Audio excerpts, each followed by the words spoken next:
সালাতে দোয়া কবুল হয়। সালাতে দোয়া কবুলের তিন জায়গা। একটা হচ্ছে তাকবীরে তাহরিমার পরে আমরা সানা পড়ি না, আমরা তো একটা পড়ি।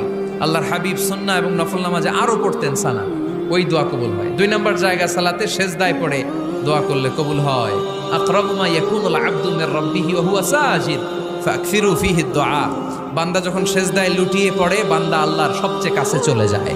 কিন্তু বিশ্বনবী বলে, সেজদাটা তোমার রবের কুদরতি পায়ের উপরে পড়েছে। সেজদায় পড়ে দোয়া করেন। সালাম ফিরানোর আগে বিশ্বনবী দোয়া করতেন, লা ইউসাল্লিমান্না আহাদুকুম হাত্তা ইয়াতাআওয়াযা মিন আরবা'a। আল্লাহর হাবিব বললেন, চার জিনিস থেকে পানাহ না আছে আমার কোন উম্মত যেন সালাম না ফিরায়। তারা যেন পড়ে, আল্লাহুম্মা ইন্নী আউযু বিকা মিন আযাবিল কবর, আউযু বিকা মিন আযাবি জাহান্নাম, আউযু বিকা মিন ফিতনাতিল মাহইয়া ওয়াল মামাত, আউযু বিকা মিন ফিতনাতিল মাসিহিদ দাজ্জাল। আল্লাহ কবরের আযাব থেকে বাঁচাও, আল্লাহ জাহান্নামের আগুন থেকে বাঁচাও, আল্লাহ জীবন